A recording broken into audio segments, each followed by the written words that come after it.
What's up guys, welcome to Daily Dose of Reddit. This is your host that took like 13 tries to get this intro right, Zach, and today's subreddit is r/MaliciousCompliance. Don't forget to like, subscribe, and hit that bell to never miss an episode. This story's called The Day I Did My Job. So while studying my food service bar and barista level 3 certificate, I managed to get a job in hospitality, but starting out as a dishwasher, that would lead to an all-rounder. So bar, waitress, barista, and dishwasher. Funny thing is, when I got my contract, the list of duties I got was legit a blank page. It had literally stated I was only a dishwasher. Anywho, my first 2 weeks of working there, the head chef was fired due to excessive drinking on the job. Having 1 or 2 was allowed. And she also came in completely high a few times. To top it off, she also kept taking breaks without communicating with the restaurant bar. These breaks were 2 weeks at a time.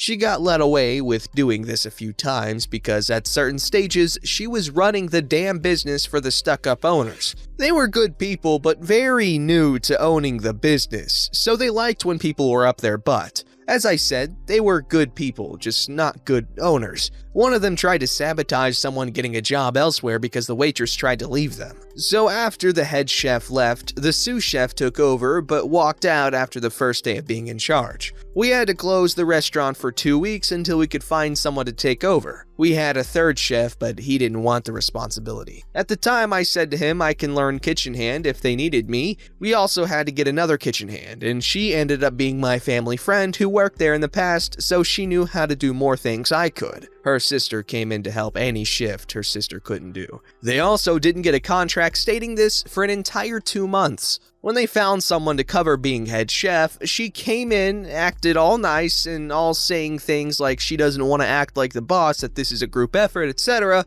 She said all the right things, but she was told that I was hired to be a kitchen hand. No, I offered to help in the kitchen and I had not been shown a damn thing. She was okay at first with training me. It got to the point where I knew how to cook everything on the bar menu and was running a Monday by myself.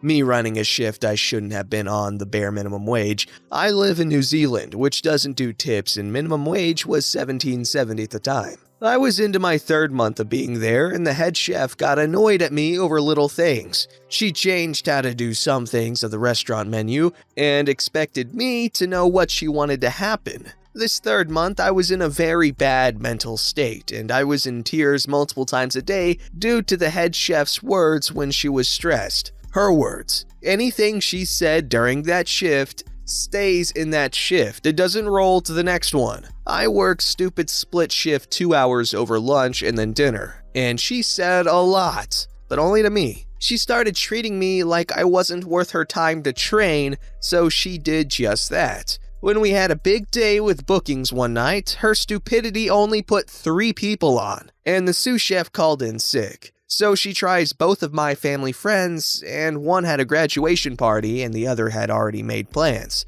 So it was just us. Now I was struggling because I knew the bar menu but only half of the restaurant's menu. So the head chef actually yelled at me for not knowing something I wasn't taught and complained about me speaking back to her, which I was not. I was explaining what I was doing and that's why I couldn't do what she said immediately. At the end of this shift, she yelled at me saying I should do my flippity-doo-dying job. This is where my malicious compliance comes in. I turned up the next day, sat on the seat in the dishwashing area, and played on my phone. My head chef came in and said, why haven't I done any prepping, cleaning, etc.? What do you mean? I'm just doing my job. So why haven't you done anything? Because my contract states I'm a dishwasher with no jobs because of a blank page. Are you serious? She said a bunch of profoundly inappropriate sentences I cannot say. Let's just say they weren't nice. I still got paid that day. After this, she kept staffing shifts, and guess what? I'm the first person she calls to have it off. Gotta remind, this is the other 2 kitchen hands. Both had other full-time jobs. And my stupid ass said yes to have it off because I thought she had already rang the other 2. The second time this happened, I was working over lunch. She said she over-rostered and that I don't need to come in. And I wanted to fight for my hours because they kept getting less and less. Plus, the other 2 kitchen hands on that night were both at their other jobs, doing 8-hour days. So, head chef, have you tried to ring the other 2? No, because you've already worked today and you can have it off. The other 2 have been doing 8-hour shifts at their other job, and this was my only job. Well, that isn't my fault. I came up with the roster before their other jobs. I backed down, frightened. Continued to do my work until a dessert order came through stating 2 cheesecakes.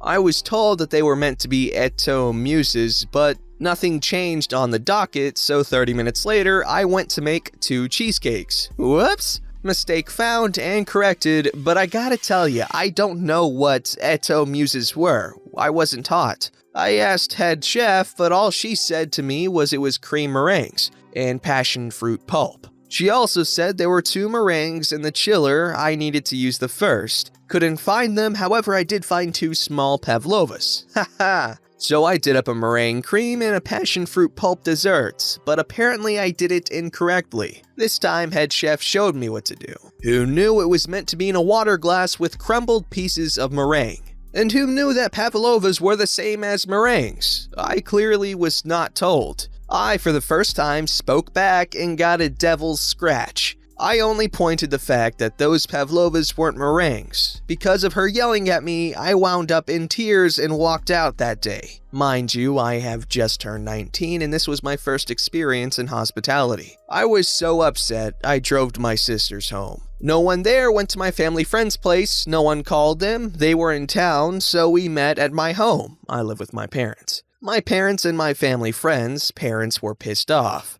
My dad used my phone to call the owners and told them what happened. Owner 1 says, "It was your daughter that wasn't listening and everyone likes working with head chef." My dad said, "I'm not sure if you understand our family, but we are very good friends with the other 2 kitchen hands' parents, and they are in the living room saying that's not what we have heard." Owner then got quiet. I took them to small claims stating I was forced out of this position and I got a hefty sum of money and they had to continue paying me till I found a job. My friends then left shortly afterwards and I've heard that head chef is now quitting because of many claims of her yelling at my coworkers. Good, we don't want head chef there, Miss Fakey McFakerson being fake. And I heard restaurants are pretty gnarly when it comes to drug abuse. Like cocaine is really widely used in in restaurant bathrooms by kitchen staff because I guess a good 15-minute burst of ecstasy is great for cooking, I guess.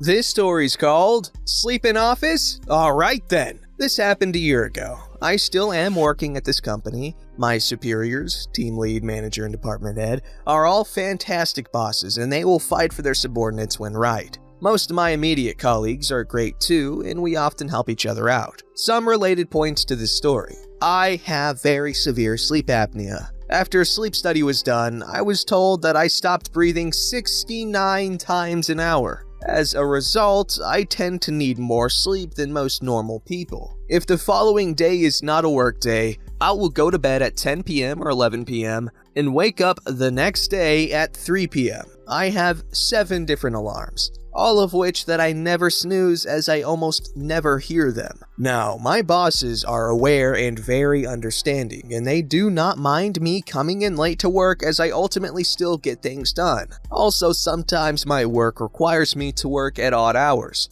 In the 12 a.m., 5 a.m. kind of hours. We handle infrastructure. My usual work hours are 9:30 to 1900 versus my colleagues' usual 8:30 to 1800. As I had to work with clients and customers who have 9:30 to 1900 work times, onto the story. Our CEO was cracking down on punctuality issues. There were some people who were abusing this, so I can't blame them. And HR was going hard on everyone. This lady who was handling disciplinary issues, we'll call her Karen, knows that I'm typically late to work almost every day, and starts targeting me. My manager explains my situation to her and tells her that it was an exception granted to me. She remarks that it is entirely unacceptable and that no employee should be given special privileges, and called for me to a joint meeting between her, me, my team lead, and manager. After insinuations that I'm just lazy and lying about my situation with sleep apnea, or that I snooze my alarms and sleep late,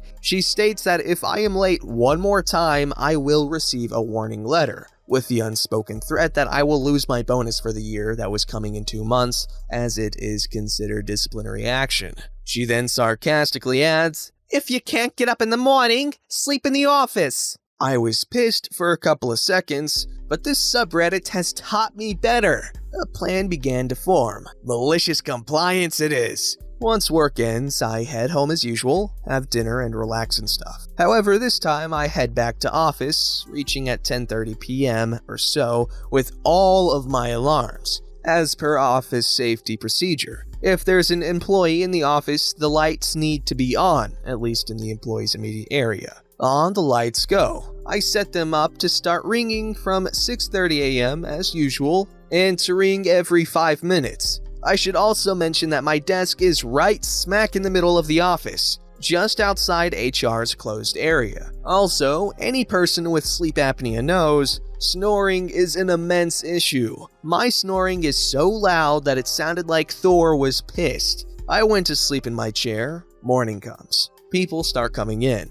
It is 8:30 a.m. My 7 alarms ringing. My snoring bringing the thunder. Did I mention that I'm seated right outside HR and in the middle of the office? Karen, unable to take the noise, tries to get my colleagues to wake me up. They simply shrugged and said it wasn't part of their job scope or contract. My team lead and manager both refused to wake me up. As he starts work at 9:30, Karen tries to wake me up, but a choking breathing incident happens and it looked and sounded like I was on my deathbed. It scared her to tears. I ended up waking up on my own at 10:30 a.m. Karen then complains to my department head, which I clarified that this was requested by Karen, to which both my team lead and manager corroborates. My department head deems that I didn't break any rules and in fact did do what she has said to do, and thus had no grounds for disciplinary action. He then gives me 2 days paid off to rest as I was in no condition to handle clients.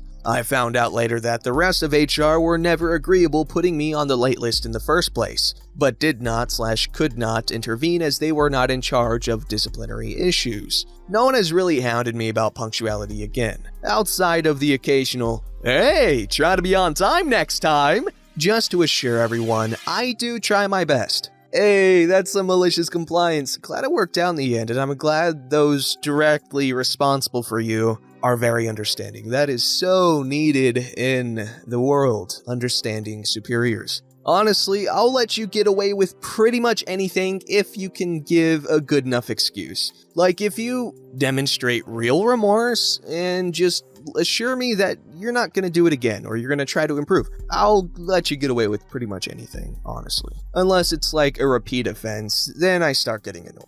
This story is called Hassle Me with an Obnoxious Annual Prior Authorization for My Cheap Lifelong Medication? Thank you for the treatment upgrade. I have been with the same employer and insurer taking a controlled substance medication for several years to manage symptoms of an incurable illness. After an initial authorization several years ago, my insurer now requires annual prior authorizations to improve my care, BS, and reduce their costs. I complained and got this quote: "Our bodies are dynamic, and as such, it is beneficial to reevaluate therapies every 1 to 2 years. Describing their crappy process would be an even greater wall of text. Summary: this wouldn't be a big deal except for ye old ancient fax processing and their inflexible policies resulting in the delay of my treatment. I did everything I could, but they hassled me several times about my family doctor not participating in their electronic system.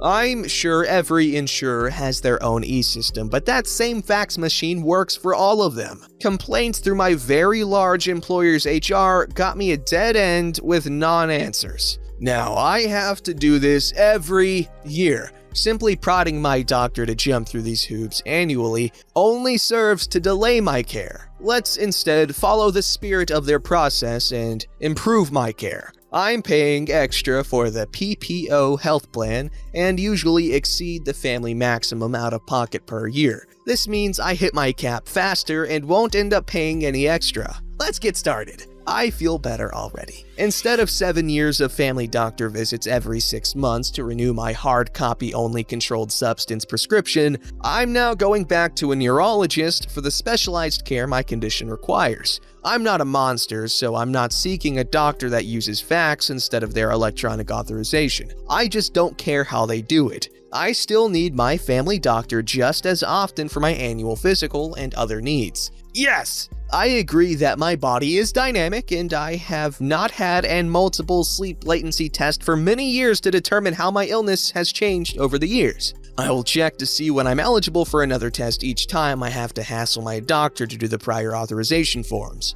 My dynamic body has built a tolerance to the stimulant I have been taking for many years. I've been feeling more tired lately despite taking my medication. It is time to try something new. This new medication likely will not have a generic equivalent. There are only so many prescriptions to try before you have to use meth. Unfortunately, the insurer is incapable of learning that they should have left me to alone. I'm getting something for delayed treatment, time, and hassle. Edits, I used the wrong words. My treatment so far is not quite yet the triplicate controlled substance scary stuff. It is the stuff that I need forever but need to be monitored for long-term effects. I have it easy. I can get 6 months of prescription and refill 3 months at a time. I feel for you that are stuck on controlled substance prescriptions. I dread the day that I have to up the ante to controlled substances. Now, as someone who has absolutely no experience with medical insurance or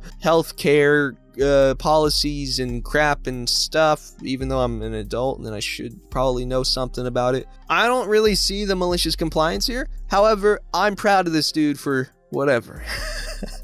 I mean, if someone wants to let me know what the hell what's going on here in the comments below, I'd appreciate it because I don't understand.